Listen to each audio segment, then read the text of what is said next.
Awesome. Good afternoon, good morning to everyone. Welcome to the NASEO Wildfire Forum webinar series.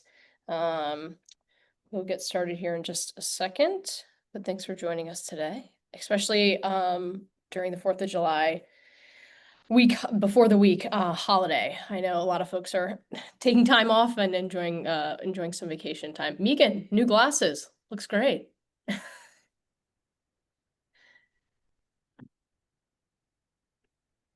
Well, thanks so much. I'm trying them out first day. Day one. So far, so good. Good. All right, looks like the waiting room is kind of slowed, so we'll jump in here. Again, welcome everyone to NASEO's Wildfire Forum. This is the second of 4 we're planning on doing, and likely more to come, just because this subject is so rich. And a lot of questions are coming from the states. Before I get started, I just want to thank CESER, DOE CESER, and Megan and her team for their support of this and our other programs. Before we get started, I just want to dive in and say a couple housekeeping items.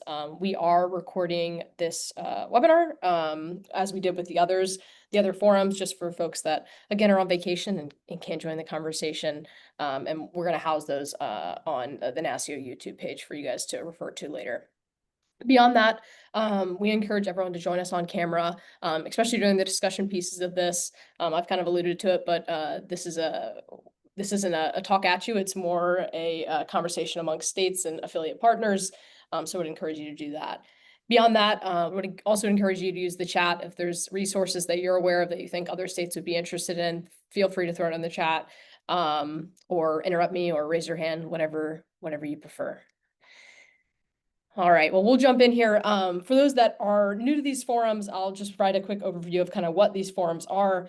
Our objective really is to aim to empower state energy offices in the broader SLTT community and their critical partners with the tools, knowledge, and networks needed to better prepare for, mitigate, and respond to wildfires. So again, we're not here for an information push out. We want this to be serve as a reliable and beneficial environment for honest questions and some earnest conversation amongst colleagues. So we are, in effect, trying to get states kind of ahead of the curve of the wildfire threat by promoting knowledge transfer from subject matter experts, folks like Rebecca and her team, and also folks out west that have kind of dealt with this issue, and then transfer some of that knowledge over to the states and stakeholders who are on the other end of dealing with wildfires as an emerging threat or in the near future. So as I mentioned, we hosted our first wildfire forum, I guess it was back in April 8th, I think. And this one focused on assessing the unique factors of wildfire risk. We'll put in the chat that webinar recording and the slides just for your reference. And then, but for those that missed it, we had a presentation from Andre Coleman from PNNL, as well as Kinney from Idaho's Governor's Office of Energy and Mineral Resource, and as well as Northwest Natural. And they spoke, PNNL provided some kind of drivers and risk assessment things, as well as Kinney talked about their own risk assessment they conducted through their state energy security plan, and then Northwest Natural to provide that kind of non-electric sector perspective, which was helpful. But kind of building on that wildfire risk assessment presentation, the next natural step that we saw in the conversation was to shift to mitigation. So understanding that the risks obviously are foundational, but once those risks have been identified and prioritized, the question becomes, what can be done about them? So today, we're going to be exploring wildfire mitigation plans. Rebecca's going to speak to a little bit of that, how they're being shaped, implemented, and refined, and most importantly, what the role of state energy offices are in this space, and the evolving role, I might add. Now, this is our second of 4 webinars, like I mentioned. Today's session objectives, I'll just read out for you. Our goal is to highlight the evolving roles and potential roles of state energy officials in supporting wildfire mitigation and resiliency planning. And then last one being to examine the current state of wildfire mitigation plans and assess how state energy offices can reference or integrate these plans within the broader state mitigation strategy. So before we jump into kind of the agenda, I did want to mention that our next wildfire webinar is going to focus on wildfire technology. I mentioned this because I know we have a lot of affiliates on the line. We plan to showcase some of those innovative technologies So please reach out to Campbell and I if you're interested in joining in on that conversation. And I know we have a couple folks in mind we'll be reaching out to already. So to jump into the agenda for today, we're going to dive into just a quick icebreaker Minty poll, one of my favorites, just to get the conversation going and get the juices flowing. And then I'll pass it to Rebecca from Pacific Northwest National Laboratory. Her team has done a ton of work in the wildfire spaces. You'll hear shortly. We'll hear from her on, again, the wildfire mitigation plans and what those plans mean for states and their own mitigation strategies. Excuse me. And then after her presentation, we're going to hold some time for some deliberate state discussion to reflect on some of those key points she shared, hear from you all on your own wildfire mitigation strategies, what's been done, what are you hoping to do? So get ready for some of those questions that we're gonna fire off at you. And then following that, we're going to hear from Rebecca again. She's going to show us a new resource from PNNL, which I'm particularly excited about. I know the states are going to be jazzed about, which is the Wildfire Mitigation Database. This is a resource for you. It's going to be live, and Rebecca will speak more of that. She's going to walk us through virtually and some of the AI components there that are really neat. And then after that, we'll have one final open discussion just with our state colleagues on wildfire mitigation strategies, funding, something like things like that. So, and then we'll wrap up. If we don't go to 2:30, we'll let everyone out early. So that's that. So give me a second and I will pull up our Minty poll. And for those that aren't super familiar with Minty, you can either pull it up on your phone, I'll have a QR code, or we can put the code in the chat in just a second.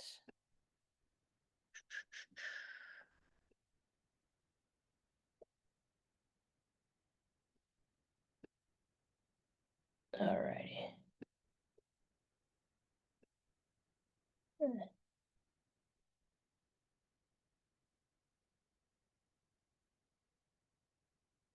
Confirming y'all can see that. We're just looking at your desktop, Sarah. Shucks. And you're turning into me. You got a lot on your desktop out here. Oh gosh. Here, let me try this. There we go. Okay, it's live. Yeah, it just doesn't look, we can't see the whole, we're seeing like speaker notes and stuff, but oh, yeah, maybe if you put present. Yeah, there we go. Boom. Okay. Sorry about that. So anyway, like I mentioned, feel free to just take a moment here and Campbell, if you wouldn't mind putting that in the chat. Oh, perfect. You already did. And feel free to just answer at your own leisure. There's just going to be 3 questions, again, just to get the conversation going. And we'll go from there.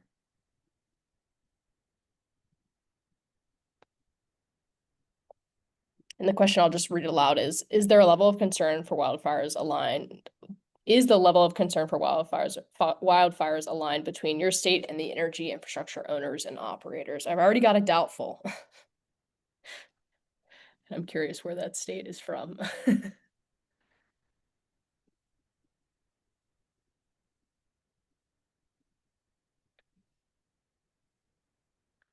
Okay, happy to see yes, we're all on the same page. No. I think this is showing just the variety of responses we're seeing just across the nation of some people on the same page, some people not, some people understanding the urgency and maybe this being an emerging risk in your state. Absolutely. Probably not.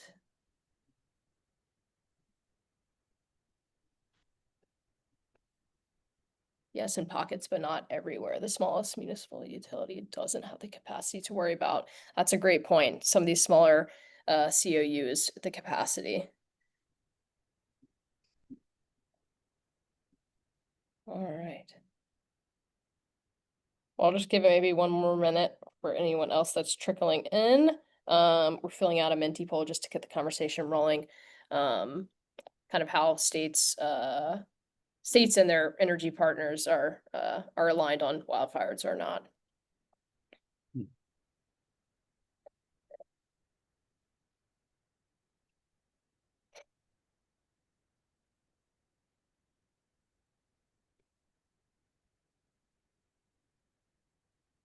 It could be better. I don't know. Okay, we'll move on to the next question, but I think the biggest takeaway from this one is just variety of answers, which I think we were kind of expecting, but it's good to see the diversity of responses here. All right, on to the next one. This is also kind of an open dialogue question, but this is a multi-agency issue with varied state approaches. What is your office's currently playing in your state's response? I think that meant say role. And Sarah, for the NASEO affiliate partners that are on here too, feel free to answer with your role, if any, in wildfire risk assessment or mitigation too. We're curious to hear from you all as well. Yeah.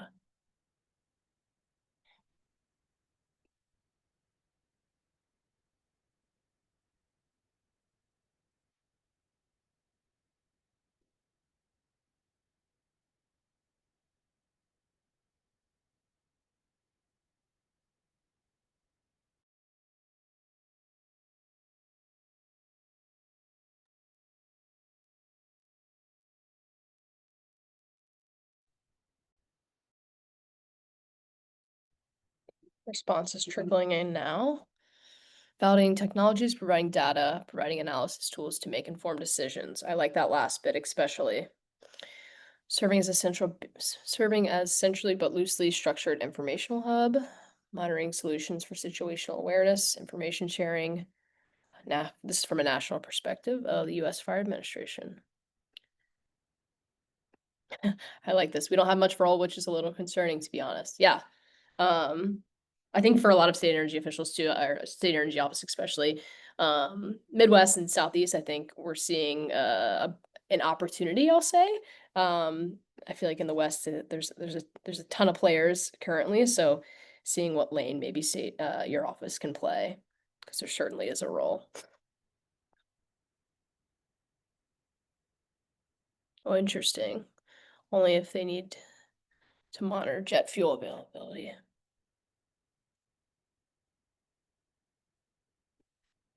I see some program mentions here about providing funding for resiliency projects, the bread and butter of state energy offices.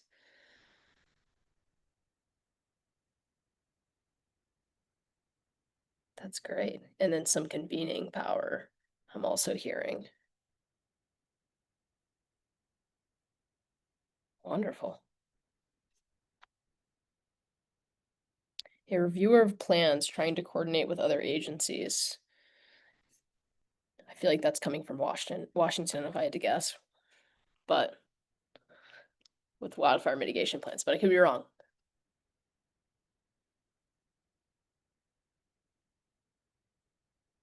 Oh, interesting response. Hiring a new wildfire mitigation program manager to shepherd plans, writing and building best practices, database working group. That seems like a ton of work just for one person.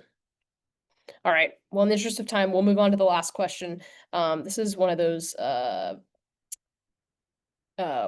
word bubbles, I think. So if you respond, the word will get bigger. So the question is, who are you currently engaging with or hope to engage on wildfire related efforts in your state? And from the affiliate partners, feel free to make this your own. Who are you interested, kind of from your perch and engaging with, maybe specifically with state energy officials and states generally, but provide a little more specificity, that'd be great.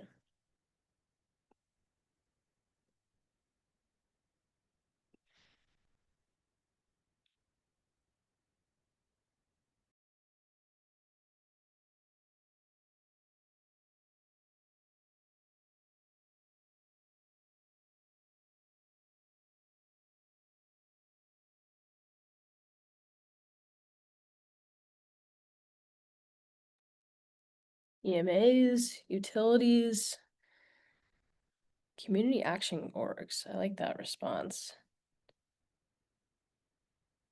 Department of Natural Resources. Yeah. No one.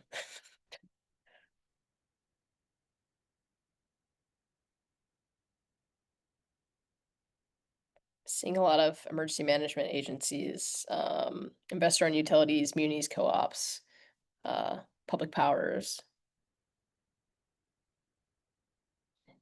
And I like those discrete mention of landowners.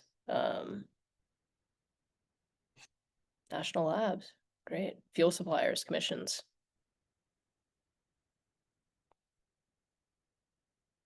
Wonderful.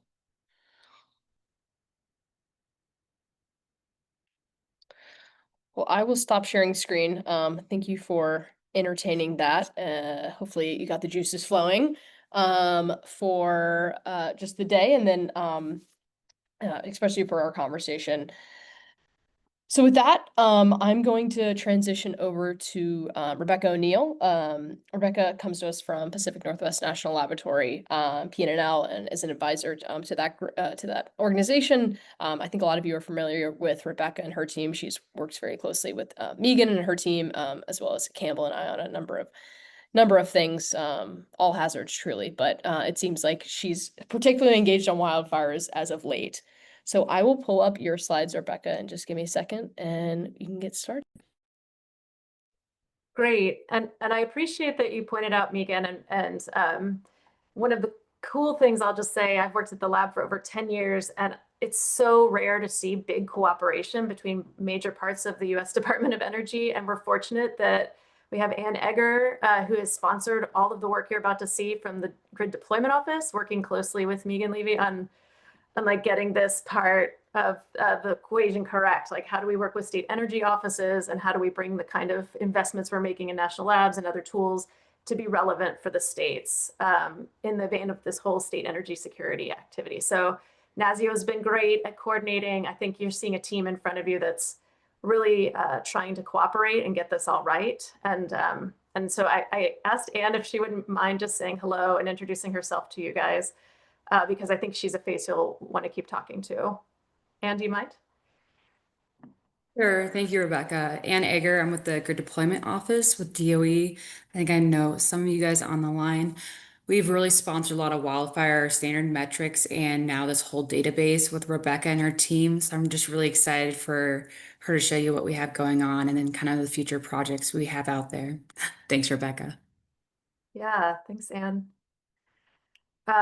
So very recently we launched a giant database of all utility mitigation plans, wildfire mitigation plans that we could locate. And I'm going to walk you through that database. But before we get there, I'm going to walk you through. Yes, NASEO has a copy of this. And I'll also say all of this is already online. And we've presented this content to EPRI. So we're just trying to keep it current. So yes, absolutely. And I'll share some links going forward, Jeffrey. I see your note in the chat about availability. But most of the stuff is already grabbed and available for you in citable forms.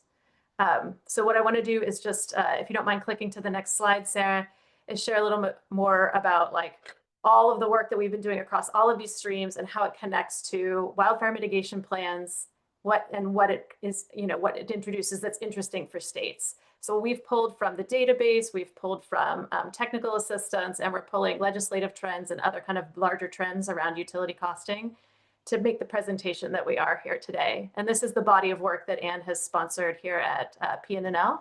And Ann has done work, working with us on a few different fronts.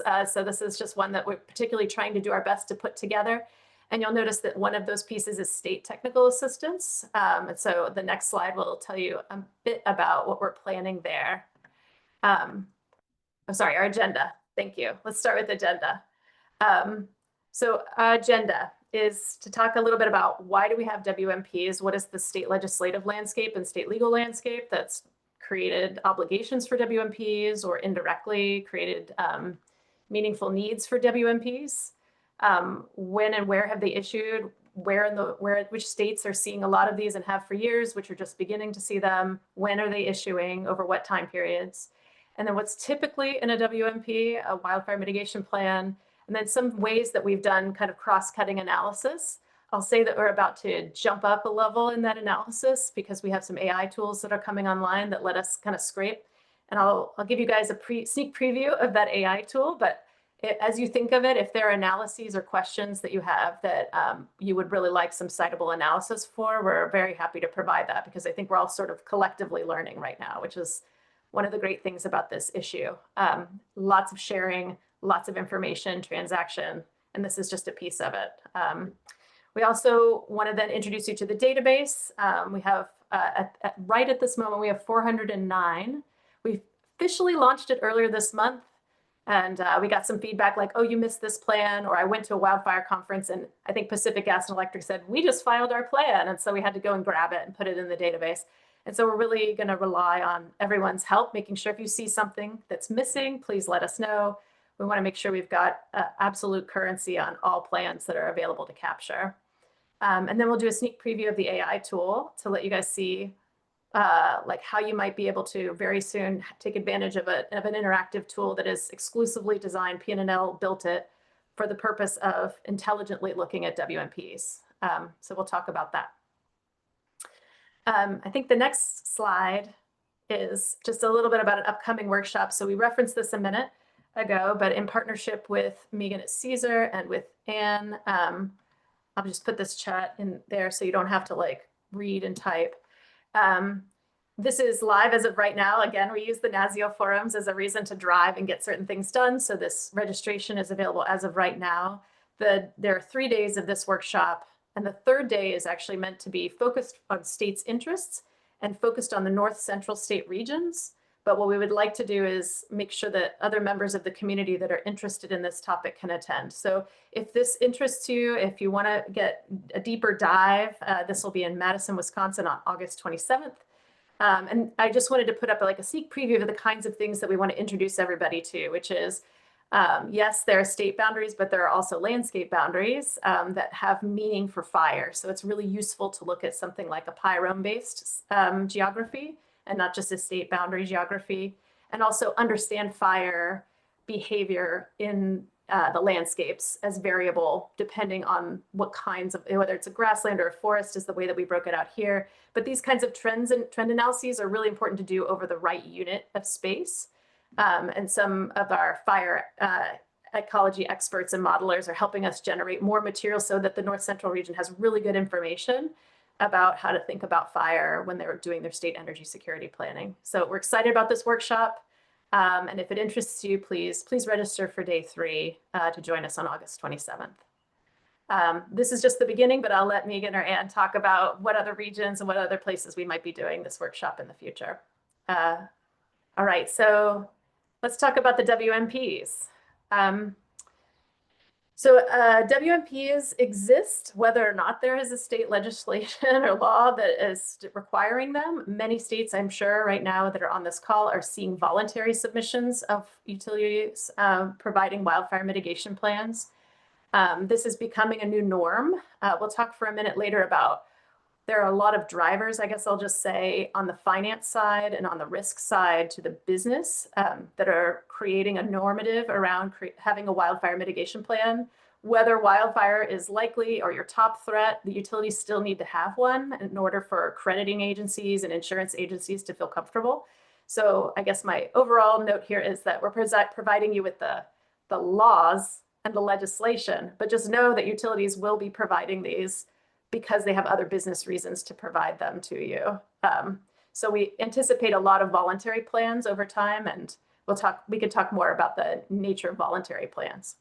But for 2025 legislative sessions, again, this is another one where the NASEO forum gave us an impetus to like update everything so this was done for today, this additional analysis on legislative activity. So a lot of the legislative activity is around whether or not to require WMPs has been the kind of historical main point, but we'll talk about how there are other features more to do with backstop funding or other kinds of how to pay for damages kinds of provisions that have become a dominant issue in legislation. And our observation is just that there's a very limited pool of activity for states to draw on, and a lot of it is novel issues that can't be handled within a typical commission proceeding very easily. So we see a lot of legislative activity that either tries to address the meta issue or directs their agencies to try to address it because it just doesn't work through the typical cycles right now. So we wanted to provide this summary to you because we know this is a keen area of interest in the states. If you go to the next slide, we'll start to break it out. And again, we have all of these slides online for you already. So WMP requirements, this was the kind of the traditional one after the fires of 2020 in the West. Some states had already had requirements on the books, but states started to kick up a notch in the West to require WMPs. It's typical to provide them to the Utility Commission, of course, but sometimes the basis for review is actually the bigger issue than the provision of the plan. So states might have to develop more sensibility about whether they're approving a plan or simply acknowledging a plan. What's also interesting, of course, is that a lot of the elements of the plan are things that are typically like, you know, utilities would just do them, right? And it was something without a lot of oversight. There was a lot of deference to utility decision making, and now a lot of that is coming up. And so there's just a lot of learning happening around pole integrity and vegetation management. So lots to know about these issues that I think are challenging a lot of the states in their review, and especially now that the review standard is so significant and a lot of the plans carry pretty significant rate increases in order to manage them correctly. So there's a lot of work to be done just in the WMPs themselves. Next, please. The special provisions. So this is the other piece of it, is that utilities are keenly concerned about ignition risk. So I just want to, this is a big deal for WMPs, but some of the provisions are more focused on avoided ignition. That's where you might see a lot of discussion about everything from situational awareness tools, alternative technologies or techniques like proactive de-energization or other ways of enhanced power safety settings, right? Ways that you can decrease your ignition risk, either by being aware of wildfire conditions where you think that the potential for ignition is high, or by proactively de-energizing and notifying communities in advance because you want to make sure you avoid it. So some of those kinds of techniques we see as its own bucket of concerns and its own bucket of risks is utility ignition risk. That's separate from utilities actually experiencing wildfire on their systems, right? So the ability of the system to withstand any other kinds of wildfire or derivative of wildfire like smoke issues. So that's why we see a lot of this legislation that's more focused on liability, damages, sort of under what conditions are utilities responsible for aggravating or creating a wildfire. And then in the event that that is found, how will it be paid for? Is this a payment fund or is this a bond?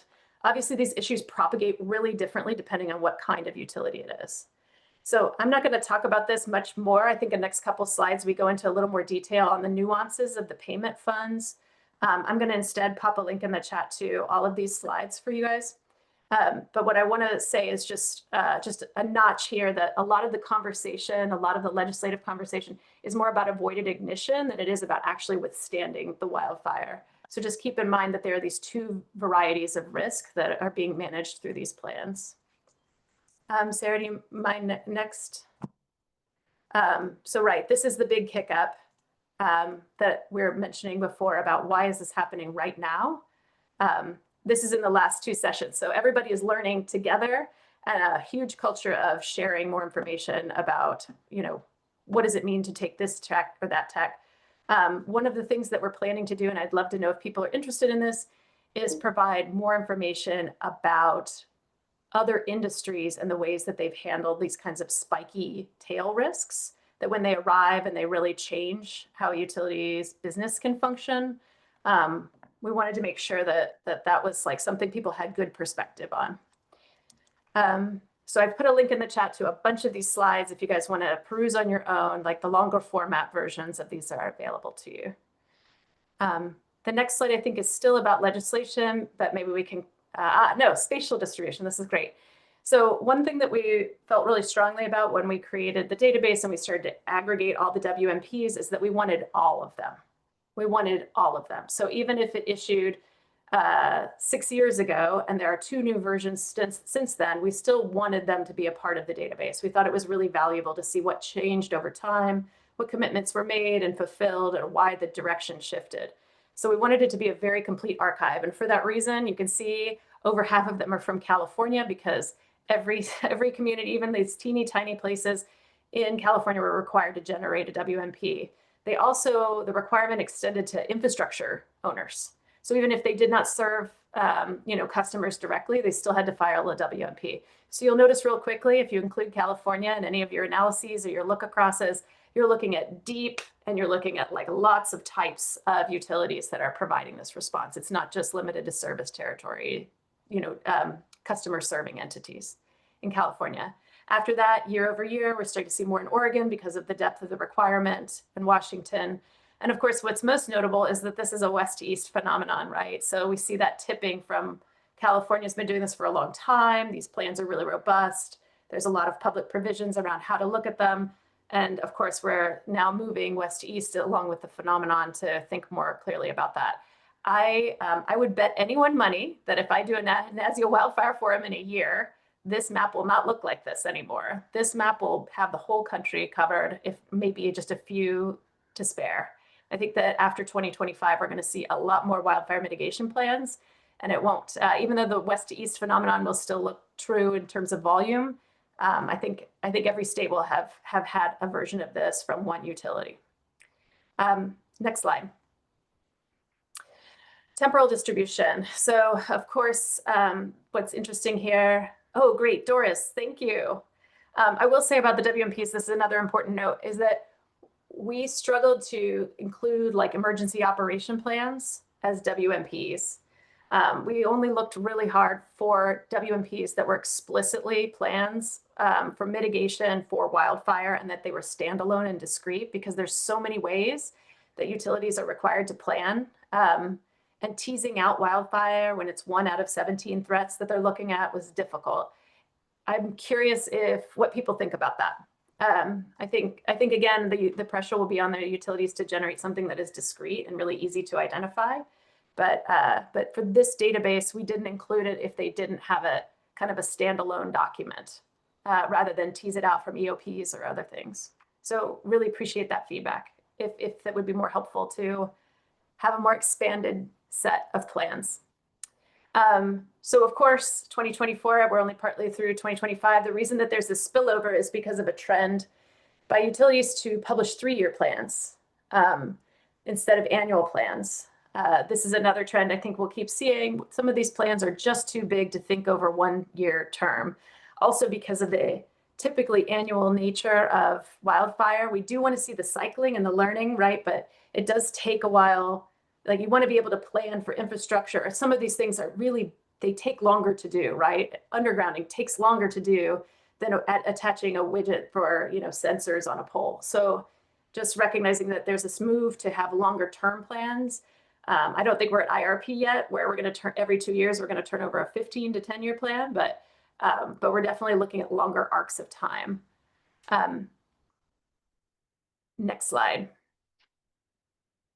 All right, so this is the cumulative growth. You kind of can guess it from before, but we produce something that just helps you see the stacking over time, right? So obviously we're seeing this big push 2023, 2024 to stretch to the side. Now the reason 2024 to 2026 doesn't change too dramatically is because of the 3-year period that I was just describing, where the folks that filed in 2024 were 2024 to 2026. But like I said, I think I anticipate some major utilities filing this year. Especially after the wildfire season is concluded, it'll be really poignant for people. I think they'll really understand what they think the issues are at that moment. So I would say that we're still on the hook to see quite a few plans rolling out shortly. Please, next slide. Sorry to make you do this. So what's in a WMP? We typically see the basics, right? System hardening. What that might look like is replacing and upgrading existing systems. I think a lot of 401(d) money was spent on these kinds of solutions. So basically, how do we just take the system that we have and either make it clearer what's happening to it, or we automate a function that was, or we slightly improve something just to address the wildfire risk, and that replacing poles, wrapping poles, or otherwise kind of protecting the infrastructure from wildfire. Vegetation management is a really interesting area to me because I think it's actually the source for a lot of other activities that are happening. I recently heard a great presentation from San Diego Gas and Electric where they had 7 meteorologists on staff that are looking at all of the conditions and paying a lot of attention to vegetation, moisture, wind, everything you can imagine. So there's some very sophisticated vegetation management programs out there. Some of the more common things you're going to see, though, are drones or LiDAR, other tools to kind of create easier to access information about vegetation that's misaligned with or is conflicting with your wildfire management goals. But so this is some of the place where we also see kind of more of the traditional metrics maybe not being useful going forward. So the number of trees you cut has been a historical metric, but maybe that won't be the metric going forward. Wildfire condition monitoring. This is also an area of big growth. I know that PNNL probably presented Radar Fire to you. This is a tool that lets you look at a whole suite of forms of imaging, typically used for fire line data, so actual fire conditions. But there's a big move to do more from a satellite basis because season to season, the conditions are shifting. And of course, wildfire is such a complex phenomenon because it can be as instantaneous as kind of sustained wind gusts, or it can be moisture is degraded over time and the physical environment is more susceptible, right? So you're paying attention to a lot of physical conditions. And this is why you see a lot of vendors working in this space also on sensory systems, situational awareness, and also grid awareness, right? Like how much are pieces moving, how tense are they, how stable is my system. The operational response, this is where we put in things like if they feel like they need to de-energize, if they feel like they need to or decrease flows or reroute flows. This is also sort of being aware of where wildfire fire lines actually are and responding to that. So this is just so much. I mean, this is obviously so much for utilities to be in the tracking and managing for. And that's why I'll just say WMPs, the ones that are more sophisticated that we see or have been around for a long time are always referencing a community of actors who are providing a lot of the resource data. They're not coming up with it on their own, right? They're part of a group of people who are agreeing on what the conditions are. They're trying to use best available data. In some cases, that's not available that fits with their system, and so they're generating it. But I'll just say there's definitely a lot of folks that are kind of your firefighting community in the utility service territory that have the cell phone numbers and they all know each other and they all work very collaboratively to get things done. So that should be when the more sophisticated ones, I think for the states, you'll see that right away, that there's kind of a community of actors that are represented in a WMP. I'm just going to pause here before we go into anything else. Sarah, I'm worried about time too. What do you think? Should we stop here or should we dig into any of the other features of what's in a WMP? Dig in. No, there's plenty of time. Dig in a little bit. Okay. Well, then let's go to the next slide. So one of the things that we're really interested in is how does this get paid for, right? Like you propose a lot of work. How do you decide what gets paid for by whom? For the IOUs, this is a different kind of question than for the COUs, right? So these documents come up and there's often questions about, should shareholders pay for it? Is the technology experimental? Is this something that's, is the relative management of risk correct for ratepayers to pay for versus others? So it's really interesting to see how the back end sheets, the cost sheets, represent costs as either capital or operational. That's really material for rate recovery. And we see a lot of questions coming up about, when you start to take things that traditionally have been your operational costs, but they get really, orders of magnitude greater. How do you assign those costs in ways that make sense for everybody? And how do you equitably share risks? I'll say one of our big notes here is that utilities are bearing more risk than they have historically had to because the private sector is elevating the cost of insurance, all kinds of things related to wildfire. So wildfire is fundamentally transforming a lot of features of utility businesses, and then those get pushed into the WMPs and pushed into the commission proceedings. So for a lot of them, it's if they have to pay 10 times as much for their insurance, if they can't access capital as quickly, these will show up in their balance sheets, right? And they will show up in the ways that the WMPs assign costs. If you go to the next one, just to give you a sense of this, I think we have, San Diego Gas and Electric. So kind of looking at the total, and this is in thousands, right? So looking at the total costs, most of it is in what we were just talking about, the top end, about the system hardening piece, about withstanding wildfire, otherwise just making it harder for wildfire to occur on their system, point blank, right? Just upgrading the system. But it's also really notable that vegetation management is a big piece of this. I'll say that the grid design system hardening, we pulled out undergrounding because this is one that is hugely expensive. And so it has to be strategic for it to make sense. And it also takes a long time. So a really strong proportion of the costs are things like undergrounding if they choose to do that. In this case, that makes sense for San Diego Gas and Electric. But just also recognizing what the kind of relative balance of these costs actually are. Emergency planning is a big one too. So utilities are hiring a lot of expertise because they also need to have more people on staff that know what they're doing in the space. Next slide. This one sort of shows you it for Excel.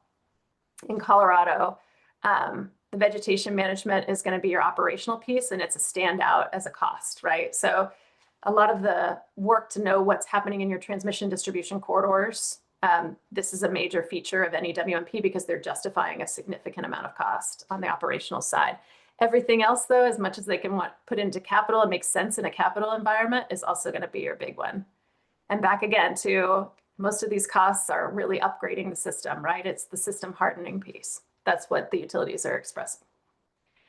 We did our best to also, these are all on the website that I mentioned, the analysis website. And we did our best to always cite the source directly, which is another feature of the AI tool that we're building, but so that you can actually click on the link, find it in the plan itself. We always want people to be able to find the original content where possible here.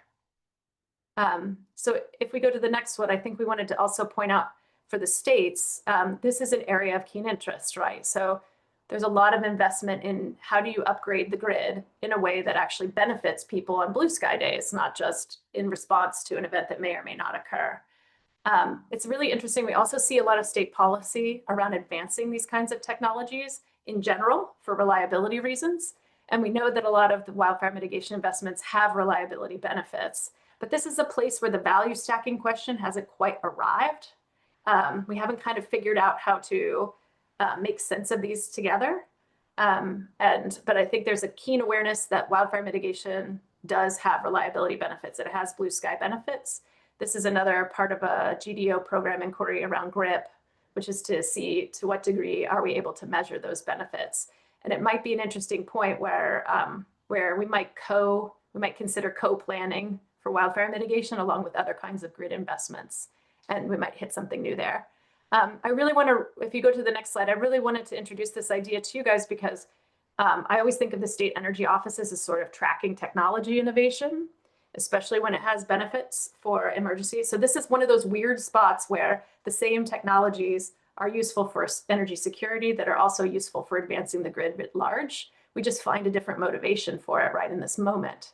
So one area where state energy security folks might be interested is kind of tracking the trends and also kind of being aware of which types of technologies are most needed for which systems, generally speaking. We see, you're going to see a lot of vendors in all of these spaces. So making sense of that vendor landscape is definitely going to happen. There's some emerging, there's some long, kind of longer term folks in this space, but I'll just say there's a lot of different vendors that are working on these issues. And what's exciting about it, I think, is that it's the same techniques like topology optimization that can benefit both. So the next slide, I think we just tried to give examples specifically of places where we see it in different wildfire mitigation plans. Nevada, Arizona, Portland General, Pacific Gas and Electric, trying to make sense of how do you put these things together. I always think of state energy agencies also as being able to step back from the commission proceeding and say, like, what are we actually trying to do here? Or make sense of two different policy environments. So as states kind of reckon with both encouraging grid enhancement and encouraging wildfire mitigation, thinking about what can be, the investment strategy that can be most effective for your state is really helpful. Next slide is when you get a second. Metrics is another place where I wanted to introduce this to you guys because what we see is a lot of variability in utilities using metrics. And that's just because, two things. One is that these are things that have not had to be accounted for, but because the costs are proposed to be much higher and because of the sense of public accountability and transparency, we definitely see more work trying to develop what are some metrics we're all using as a utility industry to make it clear how the effort is performing, right? And we always know that metrics are a tricky one, but there's some need, I guess I'll say, for utilities to have higher confidence in using metrics that are not just the most, something that Pacific Gas and Electric might be able to do because they have a lot of resources and a lot of deep experience.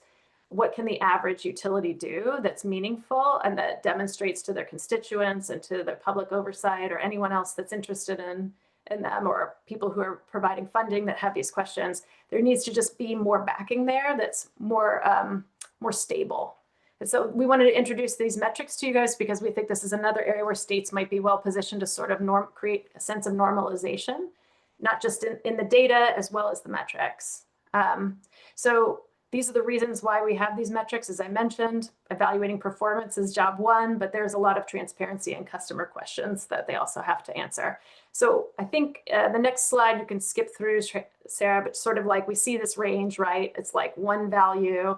How many trees did I cut would be an example of that. But we also see very complicated compound metrics that would take a lot of horsepower to even track back to the details, right? Because there's maybe some software in there, there's some utility data that is derived, it's kind of an analytical or modeled outcome. These get really hard to unpack. And so we see the gamut right now of types of metrics. Vegetation management, counts of trees fallen into lines. One of the tricky things, of course, about that is that the number might be whatever it is, but you don't know if it's better or worse than it would have otherwise been, right? So when you just have these single values, it's really hard to understand. It's always kind of hard to understand year over year whether that was a meaningful metric or not. If you go to the next one, I think it's system hardening. It's like numbers installed, right?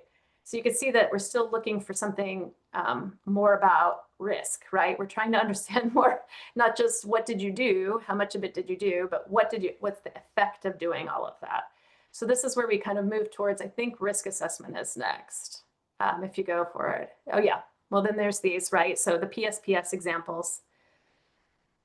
The public safety power shutoff and the enhanced power safety settings, these are designed to consider if proactive de-energizing is necessary. Typically, utilities do not have a uniform method for this. They all have their own methods that are described somewhere, but I think there's a lot of grace here, the idea that not one size fits all for every system. So we do see that there's high variability on the triggering conditions, on who's actually affected. You can imagine that if you have to de-energize a transmission line, a lot of people who have no direct interaction with wildfire can be affected. So there's a lot of accounting of PSPS right now. I would say that there's a move to say that there needs to be better reporting, not just planning, but reporting on PSPS, and that there's a lot of concerns about customer engagement. So that's why we see more metrics around customer engagement and actual awareness of who's on the other side of the meter, and whether that information, whether those folks need special treatment or other kind of mitigative actions if you think PSPS is likely. Sorry, I think the next one is the risk assessment. And if I'm wrong again, I apologize. All right, so this is where we start to get to these more compound metrics. This is where we start to see an assessment of infrastructure risk, which is hopefully familiar to anyone who's done state energy security planning. We want to understand what the risk is to the infrastructure as well as the risk of an ignition. So we also are trying to look year over year. So some vegetation programs have to be developed to make more sense of where you're trying to go. Maybe you can't do it within the season you have, but maybe you will be able to. We also see more landscape level analysis in these kinds of tools. So instead of just looking at the corridor that is your immediate obligation, we see utilities partnering with landowners, private and public landowners around the corridors so that, your fire risk is not just the immediate corridor, right? Your fire risk is everything that's in the area. So some wider span of review and partnership is necessary to manage for fire risk. So some of these are more complicated, but they're also, for many that own a lot of big assets, it's really necessary to kind of think in this longer term, wider spatial lens and think on a risk-based level. If you go to the next one, I think we have even more of them. Consequence scores. The look at consequences, this is what I was talking about before. If a system has to go offline, really knowing who's on the other side of that power loss and paying more attention to that and mitigating for customers. So we do see some utilities that focus on customer mitigation, because if the customers are not harmed, then the de-energization is not as big of a deal, right? And the de-energization can be inside utility ops. We've seen de-energizing of transmission to generating assets that are represented in WMPs. And of course, that's inside utilities, but it means a lot of things have to be happening very dynamically inside. So paying attention to consequences inside the ops as well as to customers directly. And the more that they're capable, have flexibility to mitigate for that, the more the reduced concern from having to turn the infrastructure offline, right? And we all know this, but really paying attention to that consequence score has been really important for a lot of the utilities in a way that historically it's just been more about infrastructure. They're having to look up and think about a lot of the follow-on actions, which I think is a great dividend, to be honest. I think it's great to see utilities so much outreach to customers. And then more about the wildfire risk tiers. We see different utilities using these. These are really helpful because they're presented spatially typically. And so you get an opportunity for a lot of people to engage when they talk less about the specific units of their own infrastructure and they talk more about areas of concern. Then they can increase, the partnerships on how to manage for fire risk where they're most concerned. So some of those have been really, really effective tools at socializing what they have in their WMPs. We can pause here. We have a lot of other metrics that we could show you. And again, that's all on the analysis page, these metric slides. But I think that you guys get the gist of the kinds of things that are in here. Should we talk for a minute about what's in the WMPs before we go to the database? Yeah, do you want me to pull the slides back up? Sorry. No, you're good. Okay. Well, I wanted to pause here. Rebecca, first off, thank you. That was a ton of great information. And we spoke earlier, it seems like wildfire mitigation plans are a beast of a thing. So kind of breaking it down and kind of what this means for state energy officials is really helpful, and potential roles we see, particularly with I think it's pretty telling what utilities are spending their money on. I think you made a good point of utilities have different reasonings, whether that's liability or business reasonings, and obviously states have their own perspective, and a great perspective to add to that conversation. I'll pause here for the group if anyone has a question for Rebecca regarding some of those slides or any point sheets brought up.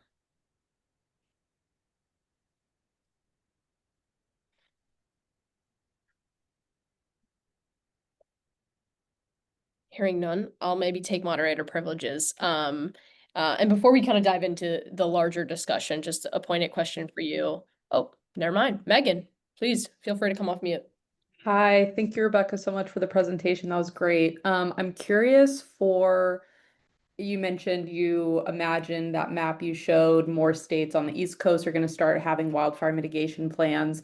For states who might necessarily not have been thinking of this or have a robust network to begin thinking about these plans, where would you recommend those states start?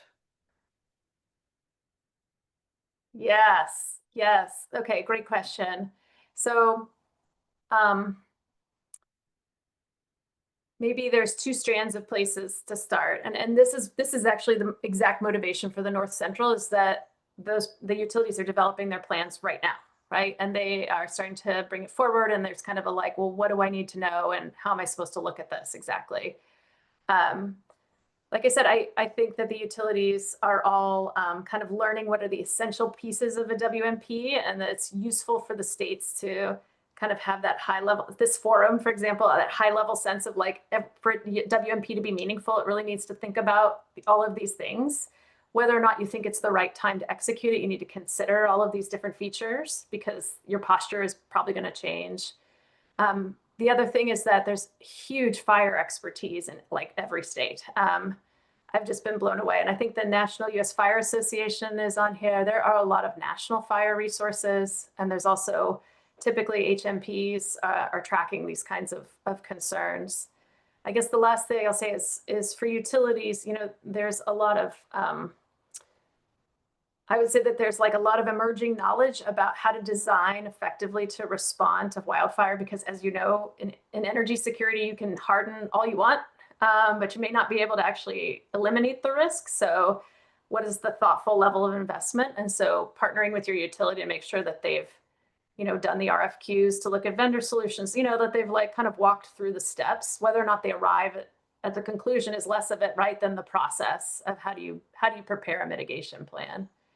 So I guess the summary is your state partners who are very experienced with this are going to be able to help you figure out what's in a WMP, assessing your fire risk independently with all the resources available to you in the public, because your own agencies should have that experience. And then the last one is like really helping the utility understand its particular posture risk compared to, for it, given its system, having some more ability to look at that and encouraging them through that process. I don't know if that's a great answer, though. I'll be honest, Megan.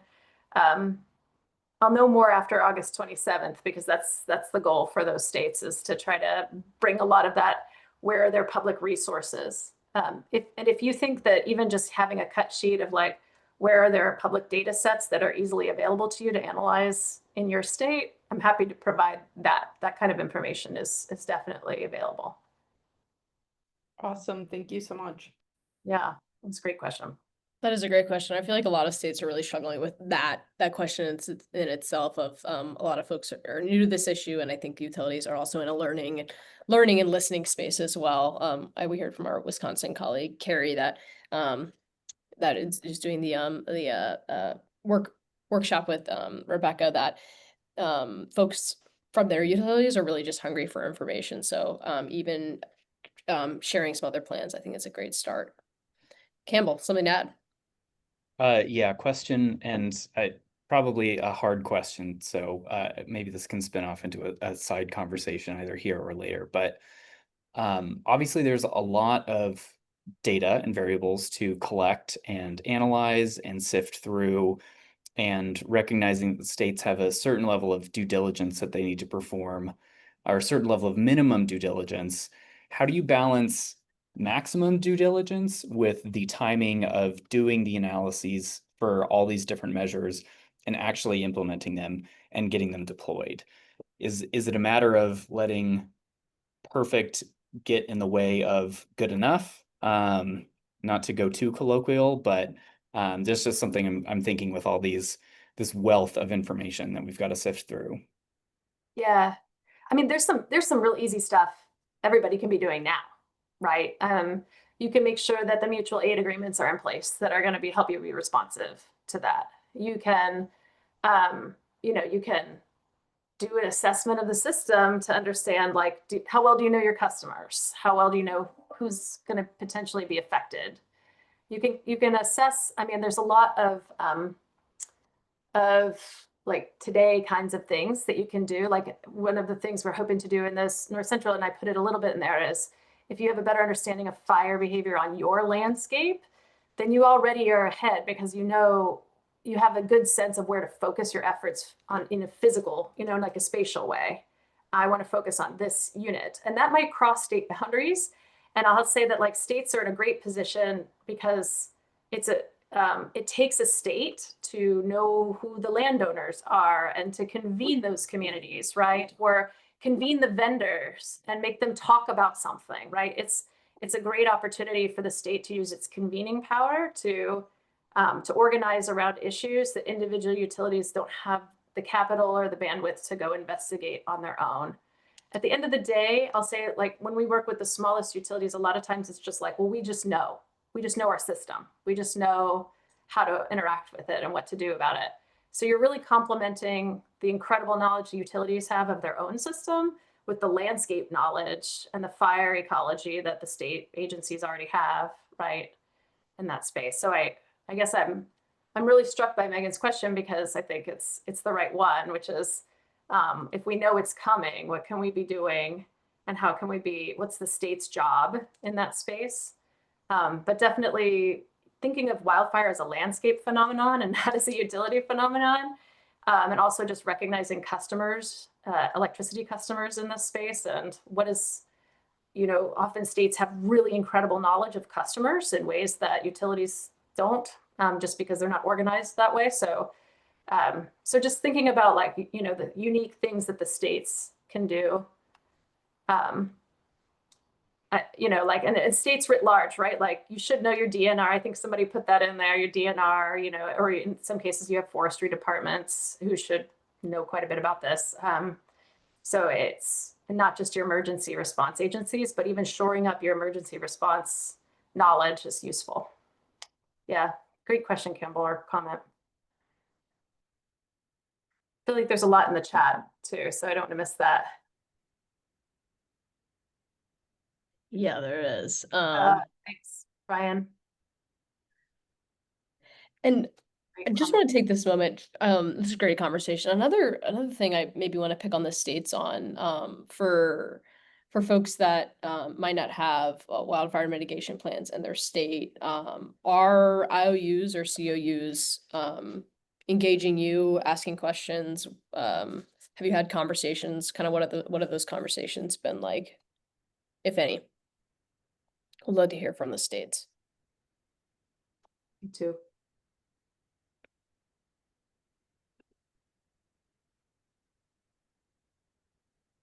I don't know if we can call on Lynn because Lynn has been working really closely with co-ops in Kansas. Lynn, would you mind volunteering your experience? Sure. So, okay, Sarah, so what are you wanting again as far as our experience? Kind of how have you engaged with munis and co-ops, and how those conversations have gone? What information are they interested in, and like kind of vice versa?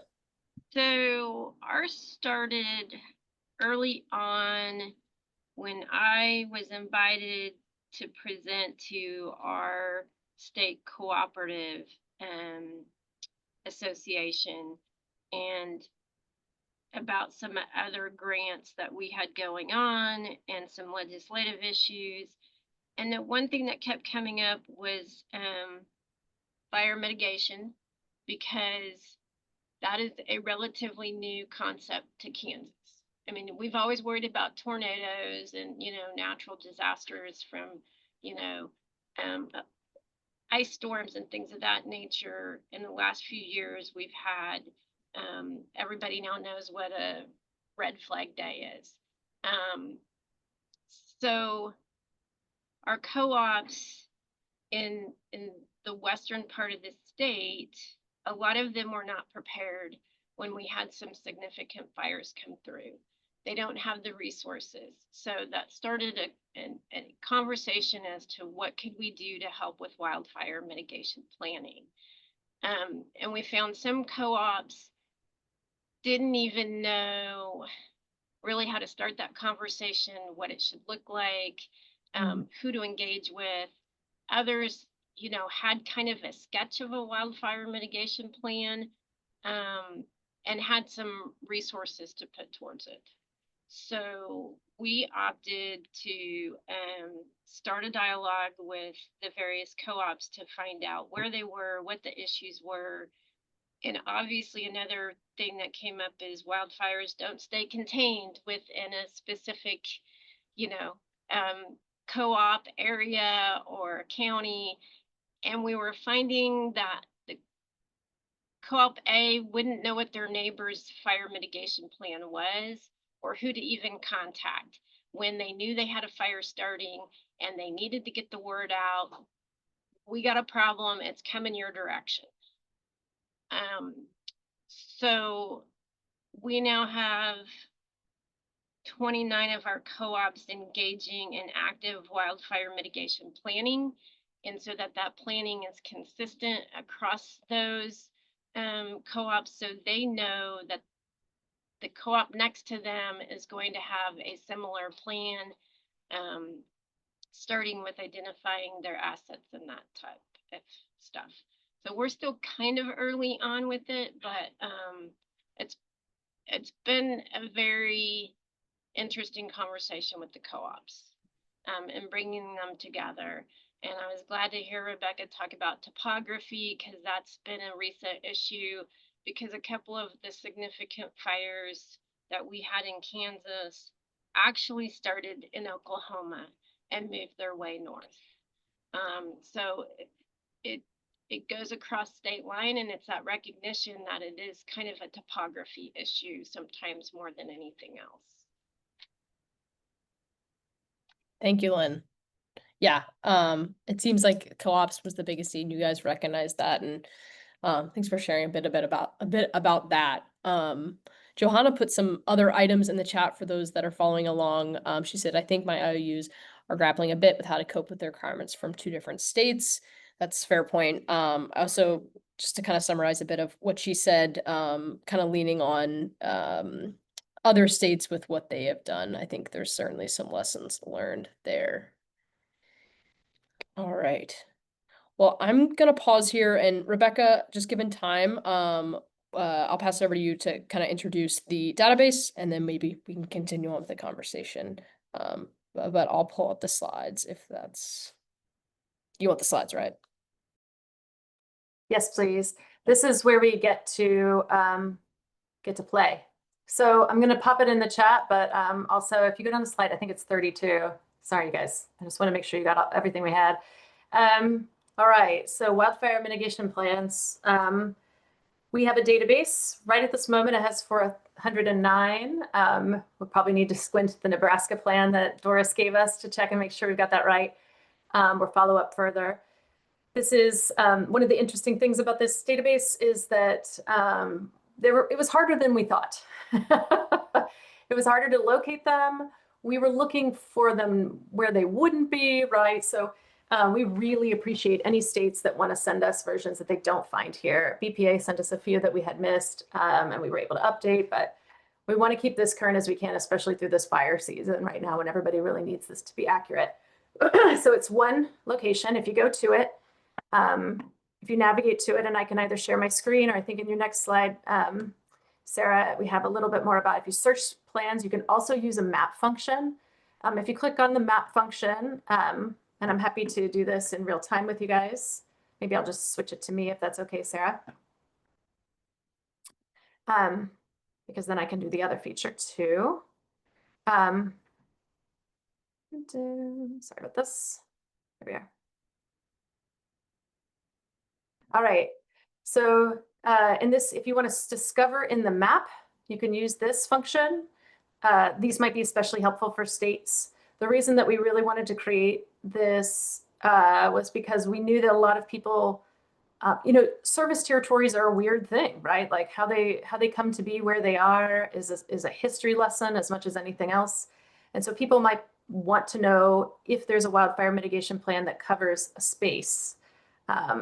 Of course, wildfire, many utilities own assets that are outside of their service territory, so this only gets you so far, but it was the best way we could think to organize it spatially. So if I wanted to say, choose a utility, I could click on it here. This is Coos Curry Electric Co-op in Southern Oregon on the coast, and I could immediately click on the plan. There's also the possibility of using filters here. So it shows you what are you able to see. It gives you a summary there. But if you want to use your filters, you can select the state or province. I'll say, so there are international wildfire mitigation plans, especially in Australia, which shouldn't surprise you guys if you've followed the news around Australia and wildfires. Outside of that, the only other place we really looked, we decided not to include Australia in this database, but we did look in Canada. And we do remain interested in making sure that Canada is represented just because of the obvious nexus and impacts and influences between Canadian Crown utilities and the US. So British Columbia is represented in here, but if you wanted to choose another state, let's say we want to choose North Dakota, and then we can also choose filters down here. Now, of course, because there's only one utility in North Dakota that's filed, it only gives me that option. The same filters are available if you want to just look at the regular way to do it. So there's the map option, but let's see if we want to clear all the filters. This will show me all the countries I can choose, states and provinces. So if you want to look at it right now and tell me this looks exactly right, you can also, we decided it was important to be able to choose by type of utility. So we gave you guys the option of choosing between other, which is, if you own infrastructure, but you're required to have a WMP, co-ops, cooperatives, electric cooperatives are a unique entity, munis, PUDs, and IOUs. You can select by type of utility, or you can simply search and say, I want to know anyone with Pacific. And you'll get all the ones that have Pacific in the title across all of the database. You can also download the plan list, or you can go over here and just say, all right, I'm just interested in APS. When you click on it, it'll give you the option to look at the 2025 or the 2024 one. You can go directly to the page. You can also search. You can keyword search inside any of these plans that's available to you. So right now, we tried to make this as easy to navigate as we could think to. If you have recommendations on ways we could make this simpler to navigate, we are all ears. Up at the top, database, this takes you to this main page. We also have an analysis page that I shared with you earlier. This is where we're sort of publishing. All we're doing is publishing information that's in the WMPs and explaining it to you. We have the basic statistics. These are all the same things that we provided before. If you have an idea of another set of analyses you'd like to see here, we would also love to be able to provide that, because it's kind of too much data, right? It's like a lot of plans, but you don't know what you need to know about it. So we really wanted to make it easy for people to sort of zoom in on an issue. And then in each of these decks are links back to the documents themselves, so you can find it. We keep a change log showing everything we've done over time. And then, of course, contact us. If anybody wants to, you guys can reach out to me, but in general, we ask at wildfire@pnnl.gov as a way to reach out so that we track everything that's asked of us. Any thoughts or comments about the database out of the gate that we can respond to before we look at the AI?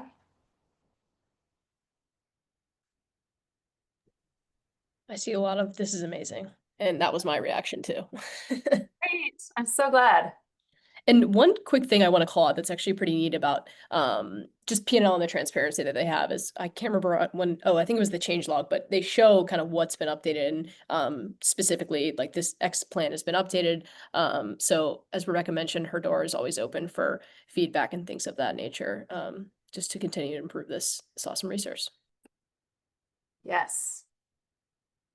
I think we all need to be able to see what everybody's doing right now. So thank you, Doris, for sending another plan. Plans are welcome. Analyses are welcome. Anything we can do to facilitate. If you also, honestly, if you would like us to provide a presentation to you and other people in your states on this database, we're happy to do that too. Just let us know. However, we can make this useful. Jessica, I think, is raising her hand. I'll let Sarah decide. Yeah, jump in, Jess. I'm having all kinds of tech issues and I don't know. Can you guys hear me okay? So Rebecca, this is phenomenal. What is what's your all strategy for messaging this information out, and like who can have this information? How do you, I don't know if there's like a message strategy you guys have to make sure that those that need it can have it. And then my second question is, for your August 27th meeting, I'm sorry, I should have introduced myself. I'm Jessica Bursky. I'm the Senior Policy Analyst with the National Emergency Management Association. And I didn't know if you would like for me to, I can reach out to those state emergency management directors. I'm happy to see if they have somebody there or themselves, like somebody on their team or themselves to maybe, I think that it would be very beneficial for them to be in part of those conversations if you think so as well, but I also don't want to overstep. So those were kind of my questions of how are you communicating and getting the messages out? And then if it's okay that I extend an invitation to those directors for your meeting coming up. I mean, thank you. And I have to remember to tell the developers about it because they never get this kind of good feedback. So I'll pass that along to the many staff that worked really, really hard on this. This is a public resource. Anybody can access it. Anybody can email us.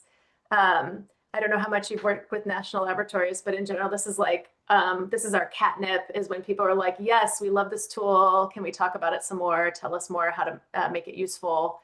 This is exactly what we would like. So from what I understood that you just said, Jessica. That sounds outstanding. We do have a press release about it that I just popped on the screen, but if you don't know how to describe what this is an easy tool to use to, copy paste some language for an email.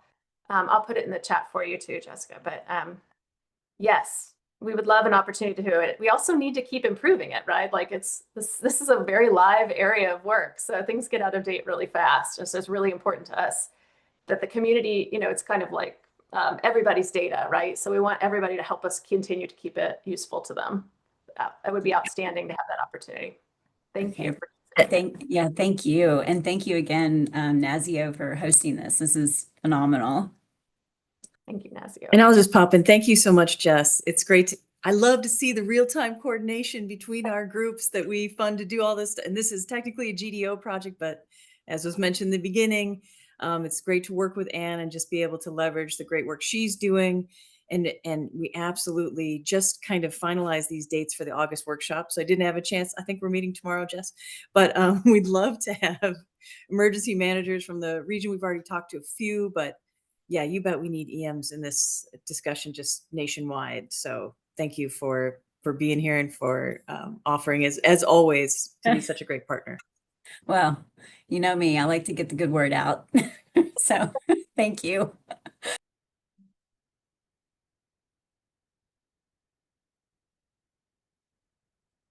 If there's any other comments, feel free to email. I mean, you all know you can reach me anytime, or chat with Sarah and Campbell and Megan. We're all in the same loop together. But I'm also really excited to show this to you. It's not yet live. We're creating an AI tool because, as you can imagine, sometimes you want to say like, well, how many people are using LiDAR? And right now we don't have an intelligent search function to do that. So PNNL created its own AI function that is only looking at these plans. That is looking at nothing else. So it can't be persuaded of the logic of something else. And it's also designed in a way where it doesn't come up with kind of imaginary information in order to make sense of something.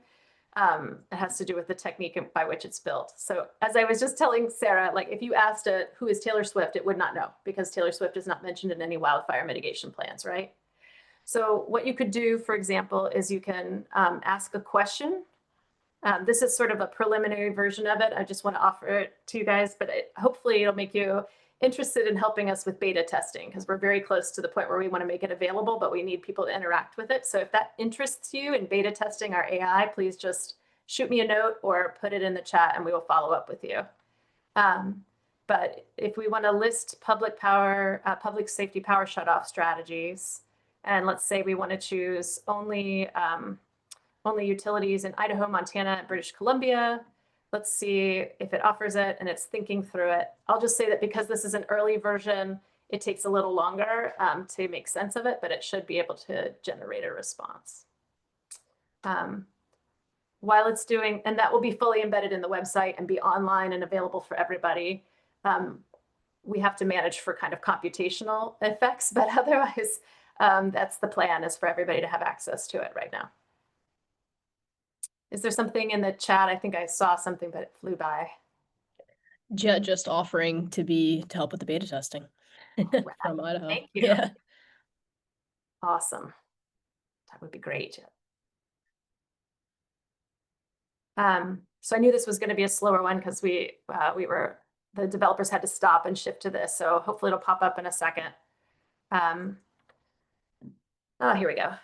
So, so the idea is, right, that this is all based on kind of the intelligence module is like an earlier version of OpenAI. So that's the kind of foundational piece. So you probably recognize, if you use any ChatGPT, you would recognize the way it organizes information, and we just have a lot of confidence in that unit. So situational awareness and risk assessment, and then in the final version, it will actually let you link. Right now, it just tells you which one, so you can use the module to go and get it.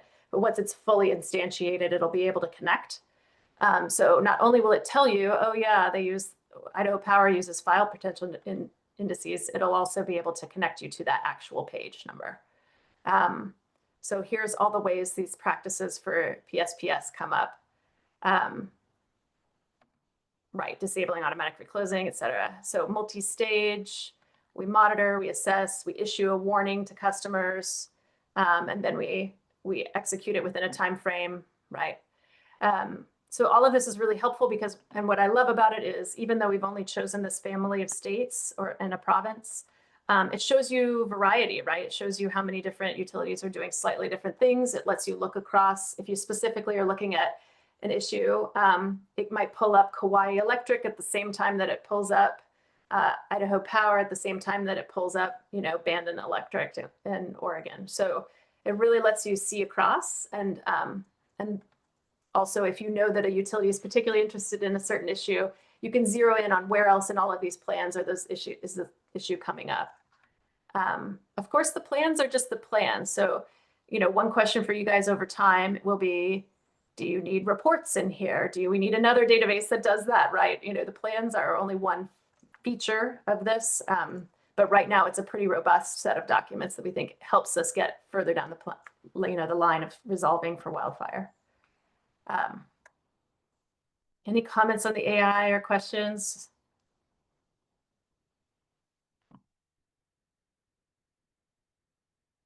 Hopefully this will be a useful tool for everyone once we launch it.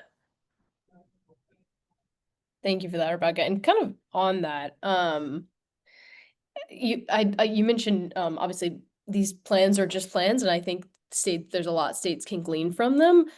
Would you maybe share, since I know you're so intimately familiar with state energy security plans and maybe just energy security planning broadly, for states that maybe do have these wildfire mitigation plans in their state, what can they glean from them, kind of in their own mitigation strategy? Yeah, great question. I mean, it's one of those moments where, like the mitigation activities of utilities is about to get really transparent and also really robust. So it's kind of an interesting window for states to think about what's my unique contribution. If the utilities are going to have this much active response to this one threat.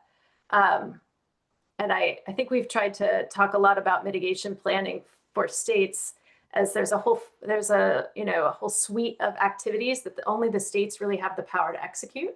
And that, maybe wildfire really lets you hone certain areas of interest, right? So whether that's designing, kind of tracking technologies and being aware of what technologies you think offer more benefits to Oregonians, I say, we kind of deep habit, sorry, the citizens of your state. What do you think is going to be meaningful as an economic development opportunity? What do you think are communities that are particularly vulnerable?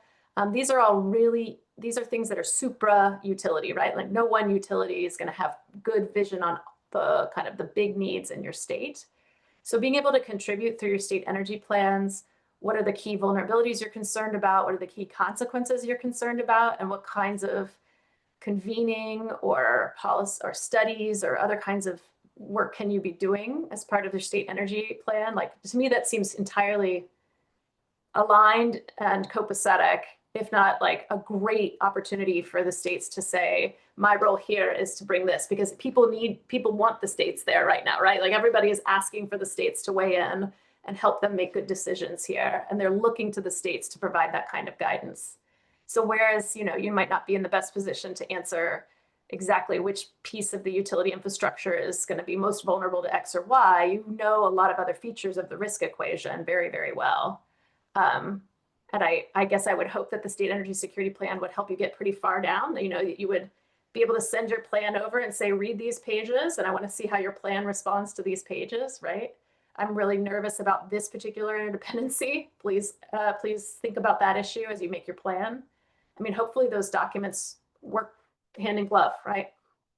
I'd love anybody's perspective on that, but I guess I would just say that, whether or not it's wildfire, there's a lot about risk that is not specific to a threat, right? So there's a lot about a state energy security plan that can help utilities craft really strong wildfire mitigation plans and have the whole thing make sense together. That's my sense, but I'm interested in everybody else's sense too. No, I appreciate that perspective.